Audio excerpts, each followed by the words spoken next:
Bayangkan kamu sedang jomblo akut, kesepian, tak punya teman bicara, dan setiap malam cuma rebahan sambil scroll video absurd. Lalu, suatu malam, kamu ketemu nasi goreng. Bukan sembarang nasi goreng. Ini nasi goreng gila, dengan aroma yang menggoda, rasa yang mengguncang jiwa, dan entah kenapa, kamu merasa dia membalas tatapanmu. Gila. Tunggu dulu, cerita ini akan membawa kamu ke dunia paling absurd yang pernah kamu bayangkan. Dari cinta pada makanan, hingga resepsi pernikahan dengan piring nasi, hingga lahirnya anak dari hubungan absurd ini.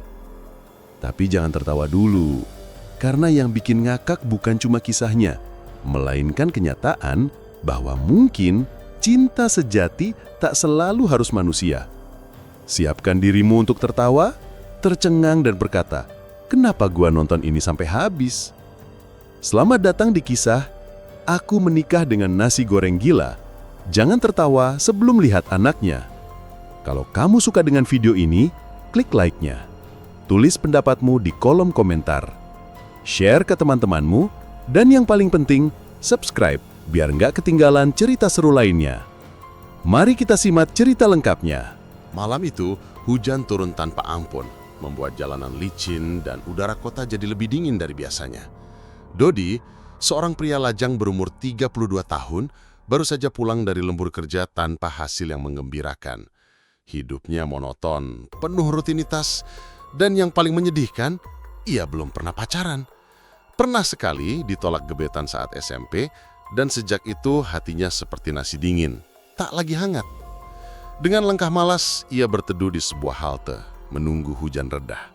Tapi saat ia mengusap matanya yang berkabut, ia mencium aroma yang membuat jantungnya berdegup tak karuan. Bukan parfum wanita, bukan aroma kopi. Ini nasi goreng. Tapi bukan nasi goreng biasa. Ada sesuatu dalam aroma itu. Pedas manis bercampur keju leleh dan sosis naga. Ia menoleh. Di seberang jalan ada warung sederhana bertuliskan Nasi Goreng Gila Mbah Lurah. Penjualnya botak, berkumis seperti karakter anime, dan mengenakan celemek pink bertuliskan Bukan mantanmu, tapi bikin ketagihan. Tanpa berpikir panjang, Dodi menyeberang.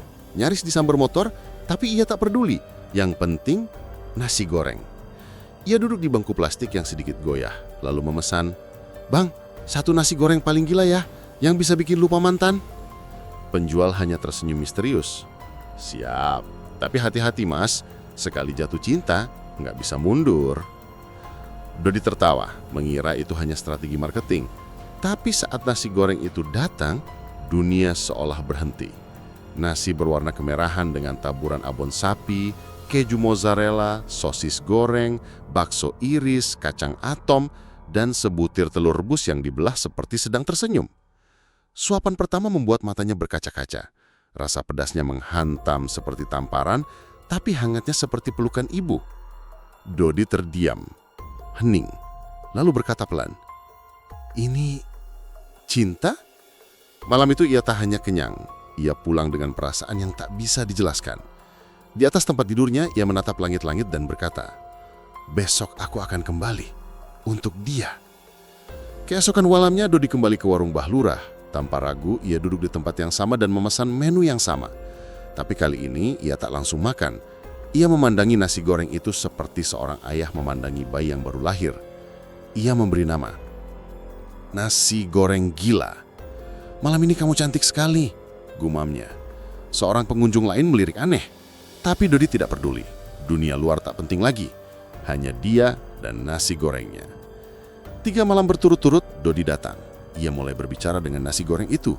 Kadang bertanya kabar, kadang curhat soal kerjaan. Penjual warung hanya geleng-geleng sambil menghitung uang receh. "Orang kalau jatuh cinta memang aneh," bisik Mbah Lurah. Di malam keempat, Dodi mulai merasa ada sesuatu yang berbeda. Ia merasa nasi goreng itu membalas tatapannya. Telur rebusnya seolah membentuk wajah tersenyum. Irisan sosis membentuk huruf D. Ini bukan kebetulan. Ia mulai merasa bahwa nasi goreng gila bukan makanan biasa. Mungkin ia jelmaan bidadari dari dimensi lain. Mungkin ia istri yang dikutuk menjadi makanan. Aku janji nggak akan ninggalin kamu, bisiknya sebelum menyuap sendok terakhir. Tapi ia berhenti. Ia tak sanggup menghabiskan suapan terakhir. Rasanya seperti membunuh bagian dari dirinya sendiri. Sejak malam itu, Dodi menyimpan piring terakhir di kulkas. Setiap pagi ia menyapa, "Selamat pagi sayang." Teman kantor mulai resah. Bosnya curiga. "Dodi, kamu kenapa makin sering senyum-senyum sendiri?" Tapi Dodi bahagia. Untuk pertama kalinya dalam hidup, ia merasa dicintai. Bukan oleh manusia, tapi oleh sesuatu yang jauh lebih murni. Nasi goreng. "Cinta itu nggak harus manusia," katanya sambil memeluk kotak makanannya. Dan malam itu, di bawah cahaya remang kamar, ia mengambil keputusan besar. "Aku akan melamarmu, nasi goreng gila." Hari itu Dodi mempersiapkan diri seolah hendak melamar artis terkenal. Ia mencukur jenggot yang tak pernah tumbuh sempurna, menyemprotkan parfum bekas hadiah dari teman kantor, dan membeli setangkai bunga plastik dari tukang loak. Tapi yang paling penting, ia membawa daun pisang hijau mengkilap yang ia semir pakai minyak kelapa. Sore itu ia kembali ke warung Mbah Lurah, tapi notabene bukan untuk makan. Ia membawa kotak bekal berisi nasi goreng gila semalam yang sudah ia hias seperti pengantin. Telur rebusnya ia beri mata dari merica, dan sosisnya disusun membentuk pita cinta. "Mas Dodi, kok bawa bekal ke sini?" tanya Mbah Lurah sambil menyapu gerobaknya. "Saya mau melamar," jawab Dodi serius. "Hari ini saya akan resmi mengikat janji dengan nasi goreng gila." Beberapa pelanggan yang mendengar ikut tertawa. Tapi Dodi tidak goyah. Ia membentangkan daun pisang di meja warung, meletakkan kotak bekal di tengah, dan berlutut. "Nasi goreng gila, sejak suapan pertama kau masuk ke hidupku, aku tahu kau adalah bumbu dalam hidup hambar ini. Maukah kau menikah denganku?" Angin sore berhembus. Sebungkus tisu berterbangan mendarat tepat di atas piring. Dodi menganggap itu sebagai jawaban iya. Malam itu, ia mengumumkan pertunangannya di Instagram. Captionnya berbunyi, "Dia mungkin bukan manusia, tapi dia selalu ada saat aku lapar dan patah hati." Postingan itu viral. Like membeludak, komentar pun bermunculan. "Bro, ini beneran?" "Fix, dunia udah kebanyakan micin. Tapi jujur gue jadi lapar." Dodi tidak main-main. Ia mencetak undangan pernikahan dengan gambar nasi goreng berbentuk hati. Lokasi resepsi, Aula Serbaguna RW 05. Dress code, merah cabai dan kuning telur. Hari H pun tiba. Aula dihias dengan karung beras bekas, spanduk bertuliskan "Selamat menempuh hidup baru Dodi dan nasi goreng gila", serta bunga plastik yang dicuri dari tumpukan sampah bunga plastik. Tamu-tamu berdatangan, mulai dari Pak RT, tukang sayur, sampai anak-anak SD yang mengira ini festival makanan gratis. Semua tertawa tapi tetap ikut makan karena prasmanannya, nasi goreng all variants, sungguh menggoda. Sang ustadz yang awalnya serius berubah bingung saat melihat mempelai wanita hanyalah sepiring nasi goreng. "Mas, saya nggak bisa menikahkan makanan dengan manusia. Ini bukan fikihnya," ujar ustadz sambil mengelap keringat. Tapi Dodi ngotot. "Cinta tak kenal syariat duniawi, ustadz. Ini urusan hati." Akhirnya setelah diberi amplop isi pulsa dan gorengan, ustadz setuju asal ijab kabul dibacakan formalitas saja. Maka berlangsunglah akad nikah paling absurd dalam sejarah kampung. "Saya nikahkan engkau Dodi bin Sutrisno dengan nasi goreng gila ini, dengan mas kawin 1 sendok kecap asin dibayar tunai." "Saya terima," jawab Dodi sambil meneteskan air mata. Tamu undangan bersorak, kembang api dari petasan korek menyala, dan sebuah foto keluarga pun diabadikan. Dodi berdiri bangga di samping piring nasi goreng yang diselimuti daun pisang. Nah, kini dia tak lagi sendiri. Malam pertama setelah resepsi, Dodi membawa istrinya pulang ke rumah. Ia menyiapkan tempat tidur khusus berupa nampan perak di meja makan, dihiasi bunga kenanga dan lilin aromaterapi rasa rendang. Suasana romantis itu membuat Dodi merasa seperti aktor drama Korea. Hanya saja pasangannya bukan wanita cantik, melainkan sepiring nasi goreng gila.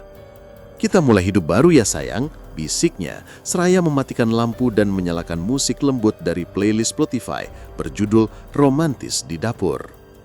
Keesokan paginya, Dodi mengajak sang istri bulan madu. Tapi karena tak bisa check-in hotel dengan makanan, ia memutuskan bulan madu mereka dilakukan di dapur umum miliknya, tempat ia biasanya bereksperimen memasak mie pakai semangka. Di dapur itu, Dodi menyusun itinerari bulan madu.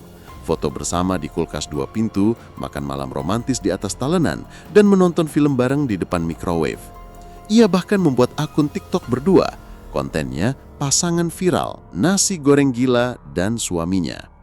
Followernya naik drastis, kolom komentar penuh dengan emoji tertawa, bingung, dan surprisingly dukungan. Namun, malam itu terjadi sesuatu. Saat Dodi tertidur di dekat piring, ia bermimpi. Dalam mimpinya, nasi goreng gila hidup. Ia berbicara dengan suara lembut seperti aktris anime. "Dodi, aku bahagia, tapi aku ingin kita punya anak." Dodi tak bangun dengan peluh.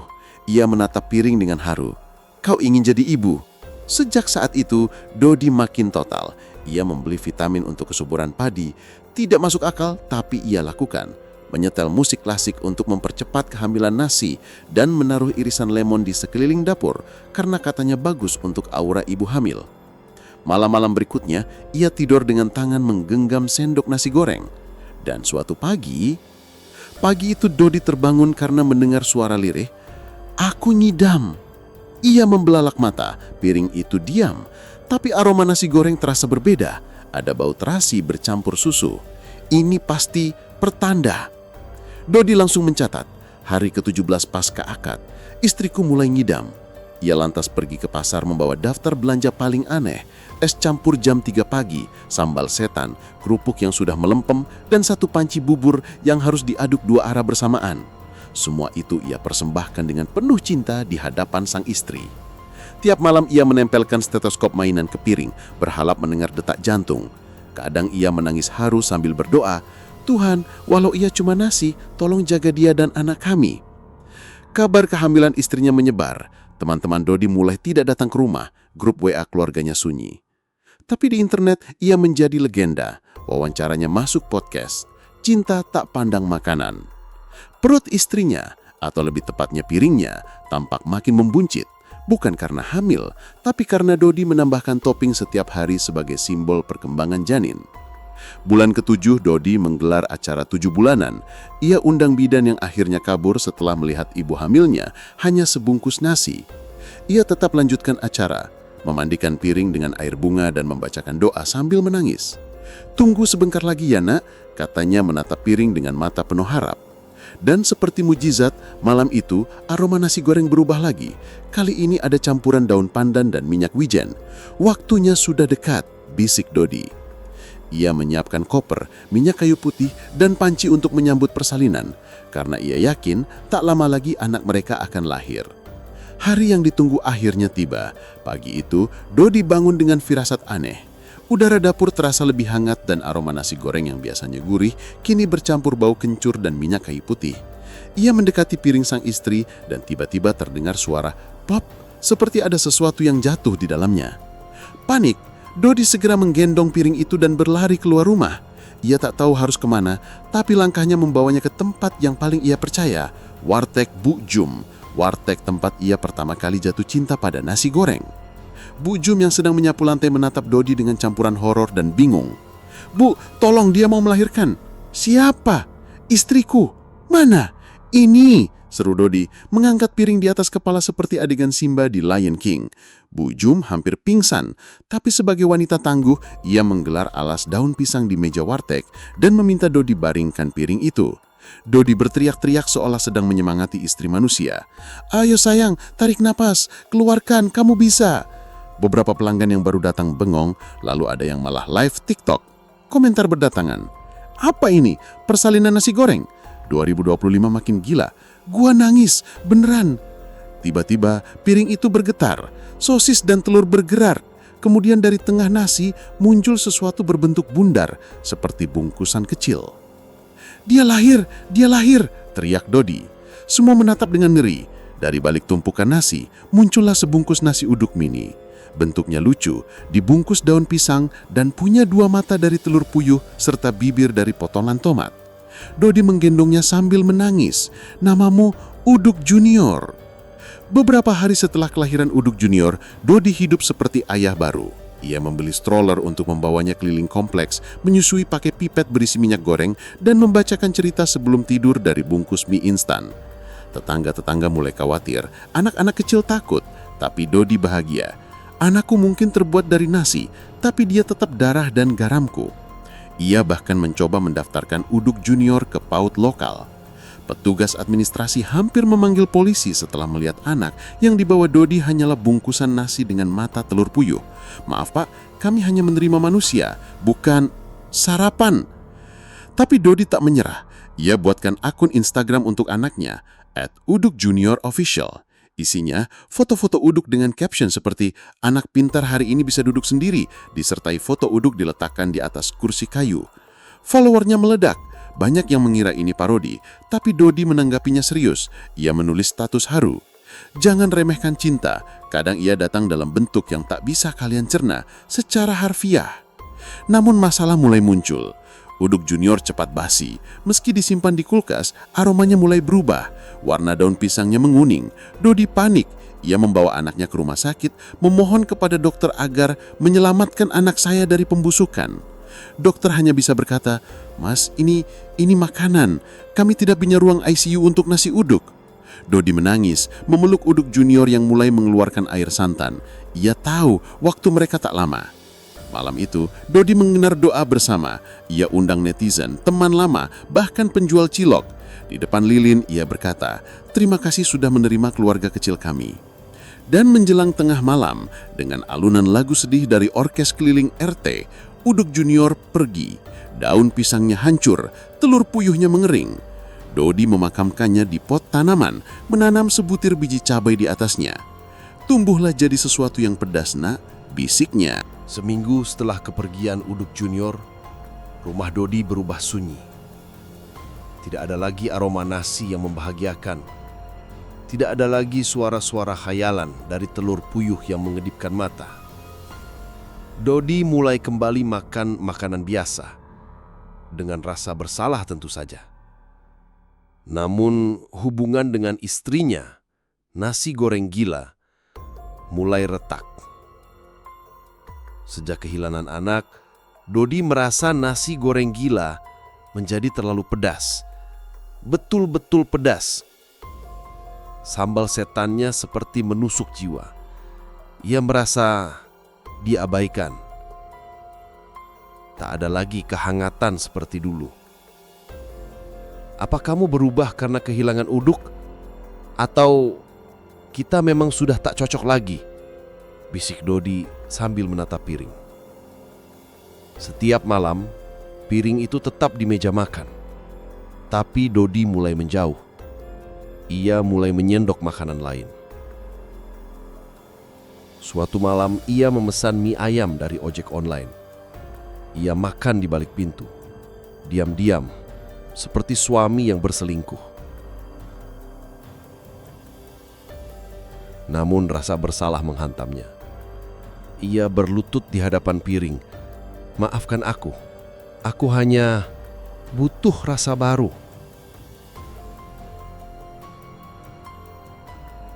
Esok harinya, ia mencoba perbaiki hubungan.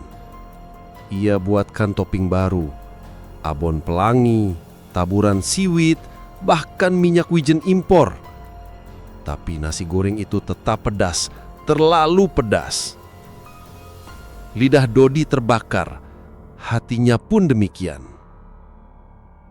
Akhirnya Dodi menulis surat perpisahan di atas daun pisang. "Kita telah melewati banyak hal, dari suapan pertama hingga lahirnya anak kita. Tapi mungkin ini saatnya kita berpisah. Terima kasih atas cinta dan kalori yang kau berikan. Selamat tinggal, nasi goreng gila."